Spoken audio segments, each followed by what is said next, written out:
나 같은 죄인 살리신 주는 예 놀라워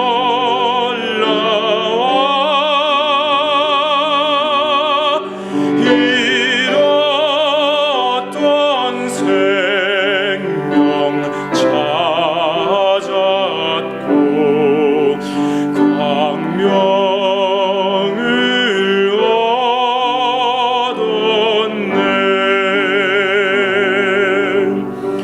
큰 죄악에서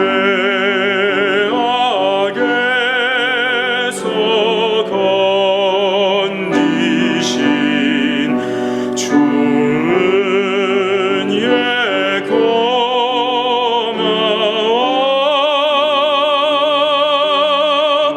나 처음 믿은 그 시간 귀하고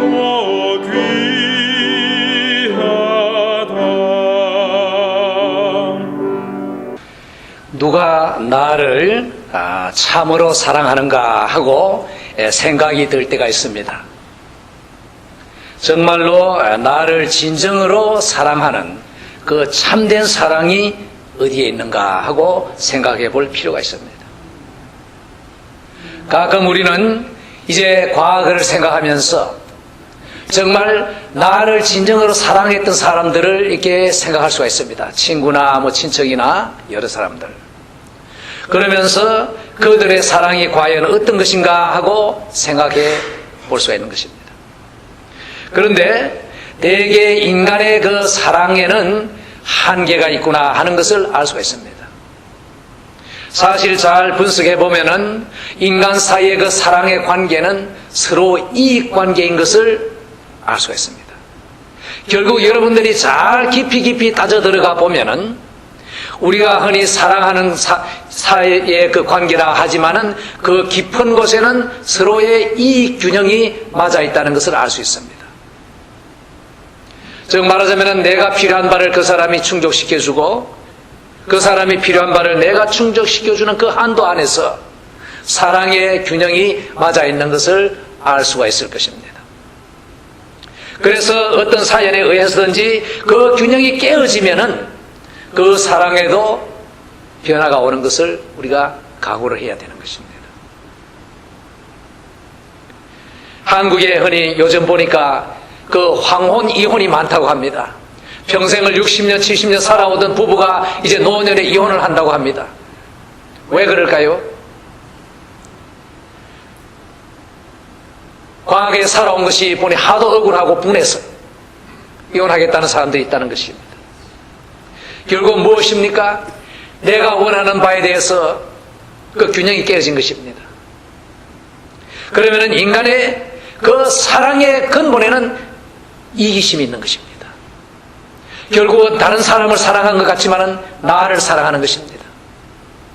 나에게 유익이 있는 한 나와 그 사람 사이에는 사랑 관계가 있지만은 내가 필요한 바를 그 사람이 채워주지 못할 때는 그 사랑 관계는 금이 가는 것입니다. 그러나 물론 여기에 예외가 있습니다. 그것은 그게 관계없이 희생적으로 헌신적으로 하는 사랑도 있는 것입니다. 그 가장 좋은 예가 아마 어머니의 사랑일 것입니다. 어머니가 자식을 사랑하는 데는 조건이 없습니다. 내 자식이라는 그 이유만으로 사랑하는 것입니다. 물론 아버지도 그렇습니다만, 그러나 그 사랑도 나중에 노년이 되어 늙어보면은 나에게 뭔가 안 채워주면은 자식과 부모 사이에도 금이 가는 것을 알 수가 있습니다. 궁극적으로 뭡니까? 나입니다. 나를 얼마나 잘 해줄 수 있겠느냐에 따라서 사랑 관계가 정립되어 있는 것을 우리가 알 수가 있는 것입니다. 이러한 우리 인간 사랑의 본질을 파악할 때 우리 인간은 무서운 외로움에 빠져들게 되는 것입니다. 과연 나는 나 혼자구나. 외롭구나.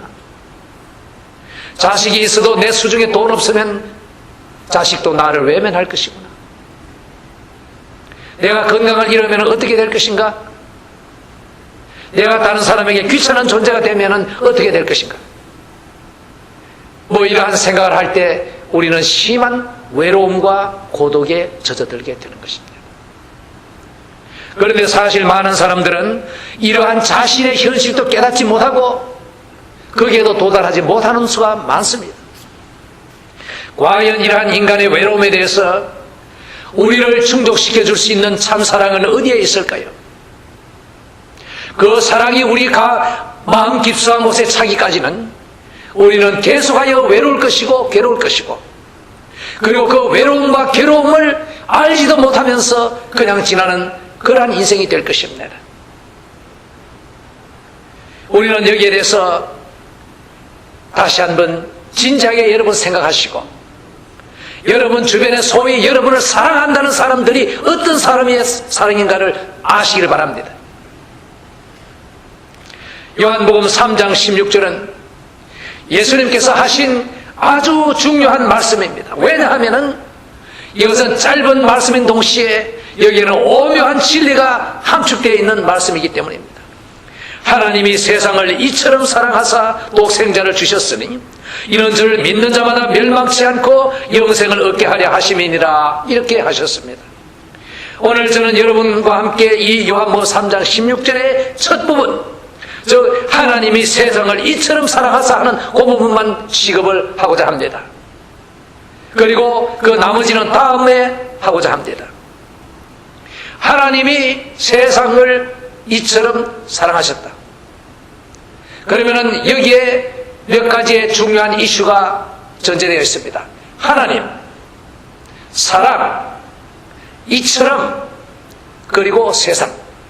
네 가지의 포인트가 여기에 제시되어 있습니다. 사실 이 요한복음 3장 16절을 보면은 여기에는 굵직한 신학적인 이슈가 그대로 함축되어 있는 것을 알 수 있습니다. 신론과 기독론과 죄론과 구원론, 그리고 종말론, 중요한 이슈들이 여기에 짧은 문장에 함축되어 있는 것을 볼 때 요한복음 3장 16절은 정말로 중요한 성경 구절입니다. 이것은 예수님께서 그 당시에 최고 신학자 니고데모에게 하신 말씀입니다. 따라서 오늘 우리는 그 전반부 첫 부분에 하나님이 세상을 이처럼 사랑하신 그 사실에 대해서 살펴보고자 하는 것입니다. 이러한 엄청난 이 사실을 놓고 왜 어떤 사람은 깨닫고 어떤 사람은 못 깨닫는가, 여기에 대해서 예수님께서는 설명을 하셨습니다. 18절에서 21절 사이를 제가 읽어드리겠습니다. 저를 믿는 자는 심판을 받지 아니하는 것이요, 믿지 아니하는 자는 하나님의 독생자의 이름을 믿지 아니하므로 벌써 심판을 받은 것이니라. 그 정죄는 이것이니 곧 빛이 세상에 왔으되 사람들이 자기 행위와 악함으로 빛보다 어둠을 더 사랑한 것이니라. 악을 행하는 자마다 빛을 미워하여 빛으로 오지 아니하나니 이는 그 행위가 드러날까 하며, 진리를 쫓는 자는 빛으로 오나니 이는 그 행위가 하나님 안에서 행한 것임을 나타내려 함이니라, 이렇게 말합니다. 하나님이 계시는가? 여기에 대해서 인간은 두 가지의 큰 견해를 가지고 있습니다. 하나는 하나님이 계신다, 하나는 하나님이 안 계신다. 그래서 유신론이라 무신론이라 이렇게 말합니다. 정말 하나님이 계시는가? 어떻게 알 수 있는가? 하나님이 안 계시는가? 안 계시면 어떻게 알 수 있는가? 여러분, 하나님이 안 계신다고 믿는 사람들, 그들에게 이유를 물어보세요. 왜 그런지. 없습니다. 단지 있다는 것을 증명 못하니까 없는 게 아니냐, 이겁니다. 그것이 무신론의 근거입니다. 그러면은 없다는 것을 증명해라. 그러면 없다는 걸 증명 못하면 있는 것이 아니냐, 똑같은 얘기인데. 그렇습니다. 하나님이 계신다는 증거는 충만하지만은 하나님이 안 계신다는 결론을 내기 위해서는 이 우주 전체에 대해서 다 알아야 합니다. 인간이 알 수 있습니까? 없습니다. 그 우주 전체를 사사치 아는 분은 오직 하나님 뿐이십니다. 그러면은 무신론이 논리적으로 막기 위해서는 하나님이 앉아가지고, 그래 내가 우주를 다 안다, 보니 하나님은 없다, 그 하나님이 앉아서 하나님은 없노라 하고 말해야 되는 것이 무신론입니다. 그 얼마나 우스운 얘기입니까? 하나님 없다 하는 사람들 정말 우스운 사람들입니다. 그러면 왜 어떤 사람은 하나님을 믿고 어떤 사람은 못 믿는가? 예수님은 여기에서 대답을 주셨습니다. 그것은 지식의 문제가 아니고 도덕적인 문제다. 사람이 도덕적으로 결정을 하는 것이다. 자기가 행위가 악한 사람은 그 악을 옹호하기 위해서 빛에 나오기를 거절하고 어둠에 머무는 것이다. 따라서 하나님을 거절하는 사람은 지식적인 문제가 아니라 그 마음의 의지적인 결정, 도덕적인 결정을 선택을 하는 것이라는 것입니다. 그러면 우리는 하나님을 아는 사람들입니다. 하나님이 계심을 알고 하나님이 우리 생활에 함께 하심을 체험하고 나날이 사는 사람들입니다. 이제 우리는 이 하나님을 알기 때문에 이제 이 하나님이 어떤 하나님이신가를 좀 더 알기를 원합니다. 성경은 우리에게 하나님이 어떠한 분이시라는 것을 여러 면에서 가르쳐주고 계십니다. 오늘 우리는 잠깐 짧은 시간에 몇 가지만 생각합시다. 첫째로 하나님은 분명히 계신다는 것, 그리고 하나님은 거룩하시다는 것을 성경이 우리에게 말해줍니다. 하나님은 거룩하신 하나님.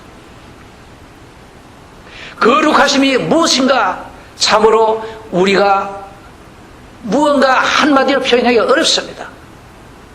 거룩이라는 이 개념은 너무나 크고 방대하기 때문에, 특히 하나님의 거룩하심은 방대하기 때문에 우리의 표현으로 사실 무언가 한마디로 말하기가 어렵습니다. 그러나 우리는 접근할 수 있습니다. 거룩하지 않은 것은 무엇인가? 그러면 그렇지 않다는 것을 통해서 우리가 이해할 수가 있습니다. 죄는 거룩하지 않습니다. 악은 거룩하지 않습니다. 더러움은 거룩하지 않습니다. 이런 것을 볼 때 도덕적으로 완전하시고 순결하시고 깨끗하신 하나님, 절대로 불완전하거나 불결한 것은 전혀 없으시고 용납 아니하시는 하나님, 이러한 하나님, 거룩하신 하나님을 우리가 머리에 그려볼 수가 있는 것입니다. 다음으로 성경은 진리의 하나님이라고 말합니다. 하나님은 속임수를 쓰지 않습니다. 하나님이 우리에게 그렇다 한 것은 사실 그런 것이고 그렇지 않다 한 것은 그렇지 않은 것입니다. 우리가 사람들을 많이 속일 수가 있습니다. 종교적인 형체를 통해서도 사람들에게 많이 속일 수가 있습니다. 한 가장 좋은 예로, 제가 좀 죄송한 얘기지만은 요즘 이슬람 테러리스트들이 활발하게 움직이는데 그들은 무엇을 믿고 있습니까? 그 폭탄을 터뜨리면은 그 낙원에 가서 72명의 처녀들이 자기들 시중된다. 그걸 그대로 믿고 있어요. 그래서 기쁘게 그 폭탄을 터뜨리고 죽는 것입니다. 이것은 진리에 서 있지 않습니다. 이것은 거짓입니다. 속임수인 것입니다. 그러나 그것을 진리인 것으로 믿고 그들을 목숨까지 던지는 것입니다. 얼마나 무서운 현상입니까? 오늘날에 교리적으로 잘못된 종교 집단들이 많이 있습니다.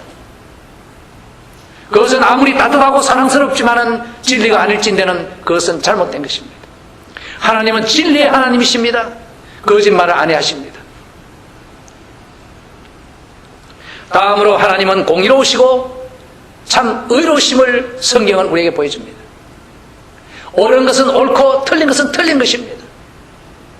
그것을 옳은 것과 틀린 것을 달리 표현해 가지고 이상한 말로 흐리지 않습니다. 악은 악이라고 하고 죄는 죄라고 하지, 그것을 무슨 정신병자이니 뭐 사회적인 현상이니 무슨 신드롬이니 뭐 어떻거니 하는 그런 표현을 쓰지 않습니다. 오늘날 이 교회들이 또 교인들이 많이 그 죄를 죄라고 말하기 대신에 무슨 정상이니 정신정상이니 뭐 심리현상이니 하고 표현하는데 그 잘못된 것입니다. 하나님 앞에서는 죄는 죄요, 그게는 벌이 분명한 것입니다. 공의로우십니다. 일을 한 사람은 한 것이고 안 한 사람은 안 한 것입니다. 교회에 덕을 세운 사람은 세웠고 해를 끼친 사람은 해를 끼친 것입니다. 하나님 앞에서는 그것이 분명합니다. 다음으로 성경은 하나님은 사랑의 하나님이시라. 그리고 또한 성경은 하나님은 자비하시다고 말합니다. 하나님은 은혜로우시다고 말합니다. 이러한 하나님 그 외에 여러 가지로 성경은 우리에게 하나님에 대해서 가르쳐 주고 있습니다. 그러면 이제 예수님이 말씀하신 대로 이 하나님이 세상을 이처럼 사랑하셨다 할 때 하나님은 과연 어떻게 사랑하셨을까요? 물론 이처럼 사랑하신다는 것은 그 다음 말씀에서 연결이 되겠습니다만 오늘은 여기까지만 공부를 하겠습니다. 자, 이러한 하나님, 거룩하신 하나님, 진리이신 하나님, 의로우신 하나님, 공정하신 하나님, 그러면서 자비하시고 은혜로우신 하나님, 이 하나님이 이 세상을 사랑하셨다는 것은 어떻게 사랑하셨을까요? 먼저 이 세상은 여기에서 말하는 이 세상은 전 인류를 말합니다. 당시의 유대인들은 하나님은 유대 백성만 사랑하신다고 그렇게 고집하고 있었습니다. 그러나 예수님은 이 세상을 사랑하신다. 따라서 민족적인 장벽을 넘었습니다. 인종적인 장벽을 넘었습니다. 빈부 차이, 온갖 사회적인 그 장벽을 다 넘어서 전 인류를 사랑하신 하나님을 여기에서 말씀하십니다. 그러면 이러한 하나님이 사랑하셨을 때 어떻게 사랑하셨을까요? 먼저 거룩하신 하나님은 사랑하셔도 거룩한 사랑을 하신 것입니다. 그러면은 우리의 죄를 처리하시고 우리의 더러움을 처리하시고 우리를 깨끗하고 거룩한 사람으로 만드셨다는 사랑입니다. 진리의 하나님은 진리의 사랑을 하셨습니다. 우리를 향해서 속임수를 쓰지 않고 거짓말을 하지 아니하시고 변치 아니하시는 바른 말씀, 진리의 말씀, 하나님의 약속은 변치 않습니다. 믿을 수 있습니다. 신용이 있습니다. 잘못된 것은 잘못됐다고 말씀하시고 바른 것은 바르다고 말씀하시는 사람, 교회를 위해 일한 사람은 그 일한 대로 상을 주신다고 말씀하시고 일 안 한 사람은 상이 없다고 말씀하시는 하나님, 공의로우십니다. 그렇습니다. 이 공의로우신 하나님, 정말 이 죄의 심판을 처리하시는 하나님, 죄인을 심판합니다. 처벌합니다. 공의로우시기 때문에. 그러나 이 우리의 죄와 심판의 문제를 해결하신 하나님의 사랑입니다. 진리의 사랑으로 거짓말을 아니하시고 우리에게 참말을 하시며 믿을 수 있는 말을 하시고 우리의 죄가 용서받고 깨끗함을 받았다고 말씀하시고 예수 안에서 우리에게는 심판이 없다고 말씀하시는 하나님, 우리에게 저주가 없다고 하시는 하나님, 그 말씀을 우리는 믿을 수가 있는 것입니다.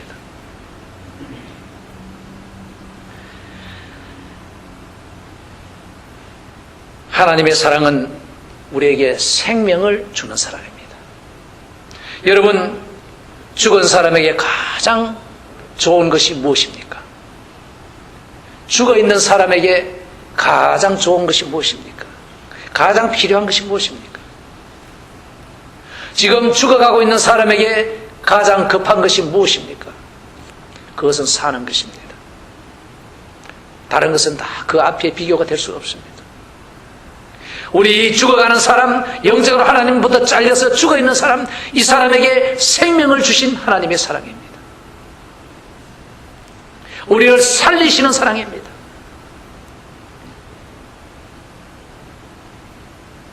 그리고 하나님의 사랑은 심한 희생을 하신 사랑입니다.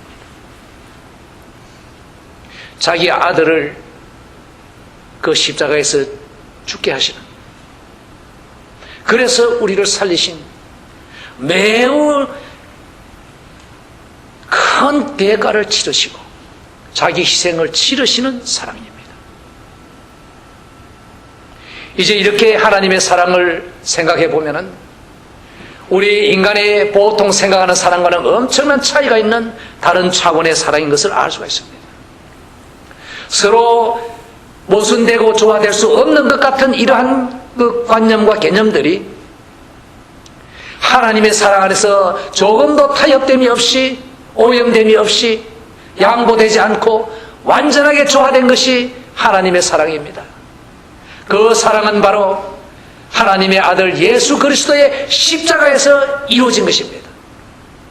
우리의 생활은 도저히 서로 양립될 수 없는 이러한 여러 가지 모순되는 하나님의 사랑과 공의, 처벌, 죄, 거룩함과 그리고 그에 대한 심판과 영원한 처벌에 대해서 그것이 하나도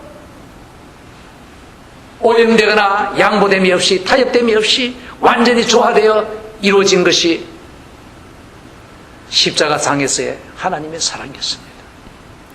자기 아들을 내어주심으로 하나님의 공의 앞에서 우리의 죄를 다 감당하게 하시고, 그래서 그 죄를 다 처리하심으로 다시 부활하게 하시고, 그리고 믿는 우리로 하여금 하나님의 공의에 어그러짐이 없이 예수 그리스도의 피로 깨끗하게 씻음받을 수 있는 구원의 길을 열어주시고, 예수를 믿는 사람에게 하나님 앞에서 죄는 전혀 없는 의로운 사람으로 설 수 있는 이 완전한 사랑을 주신 것입니다. 세상의 상식적인 그 세상적인 사랑과 우리가 말하는 이 하나님의 사랑을 혼돈하지 마십시오. 진리에 서지 않은 사랑은 여기서 말하는 사랑이 아닙니다.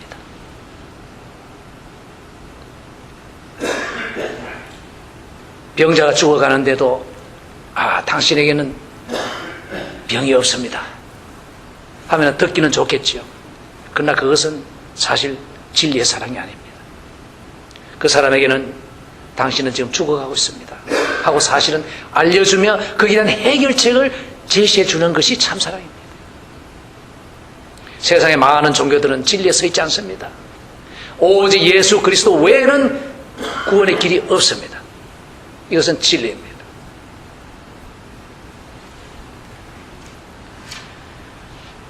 우리에게는 생명이 있습니다. 하나님은 우리를 살리시는 그 사랑을 우리에게 주셨습니다. 먼저 우리는 죄 아래서 죽은 사람이었지만 하나님이 우리를 살리셨고, 살아난 사람으로서 우리는 생활을 할 때에 주님을 위해서 아름다운 신앙생활을 할 수 있도록 또한 하나님은 사랑하시는 것입니다. 요한복음 10장 10절에 예수님께서는 말씀하셨습니다. 도적이 오는 것은 도적질하고 죽이고 멸망시키려는 것뿐이요, 내가 온 것은 양으로 생명을 얻게 하고 더 풍성히 얻게 하려는 것이라고 말했습니다. 예수님은 여기에서 자신과 다른 종교 지도자들을 대조시키고 있습니다. 자기만이 참된 선한 목자요, 다른 종교의 창시자나 지도자들은 다 도적이라고 했습니다. 왜냐하면 그들은 생명을 주지 못하고 도적질하고 죽이고 결과적으로 멸망시키기 때문이라고 했습니다. 이것을 우리의 머리로 알 수 없습니다. 우리는 예수님이 하신 말씀을 그대로 믿을 뿐입니다. 이제 예수님께서는 여기에 하신 말씀대로 먼저 생명을 얻게 했습니다. 우리로 하여금 예수를 믿어서 영원히 살도록 하신 것입니다. 그 다음에 또 무엇입니까? 풍성한 생명을 얻게 하는 것입니다. 신앙생활을 하되 풍성하게 하는 사람과 그리고 아주 빈약하게 하는 사람이 있습니다.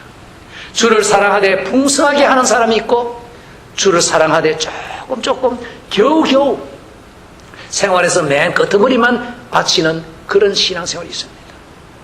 우리 주님 안에서 풍성한 신앙생활을 합시다.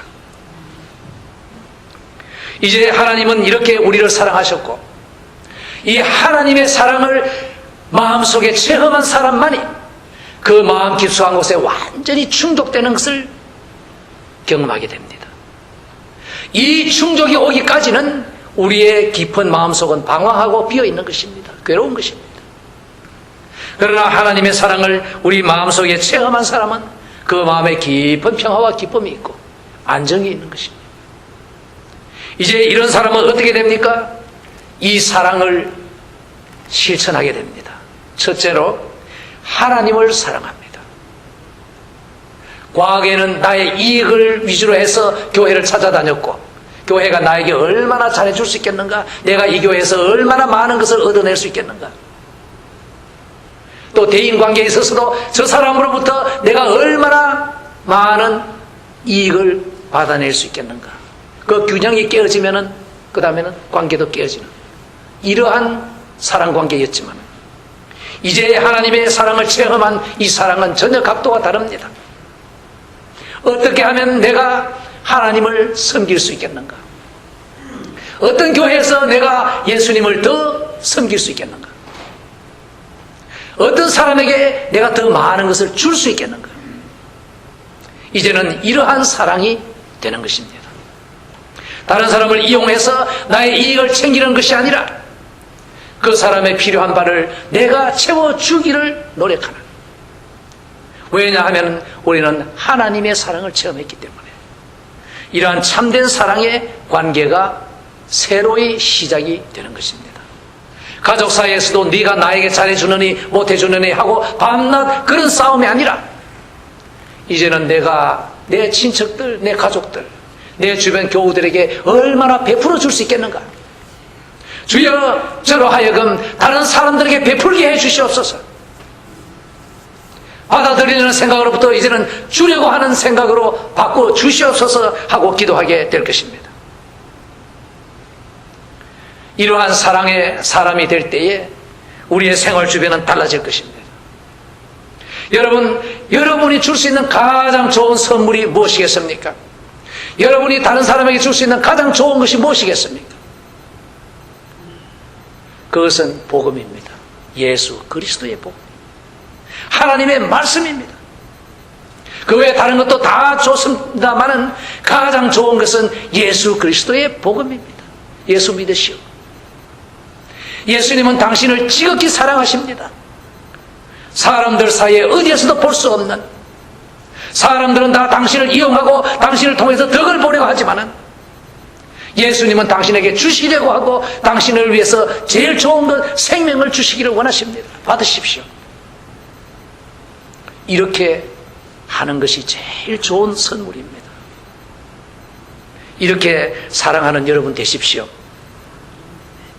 말씀을 전하는 것이 제일 좋은 선물이라는 것을 아시고 예수 그리스도 사랑을 실천하는 복된 삶이 되시기를 바랍니다. 나 같은 죄인 사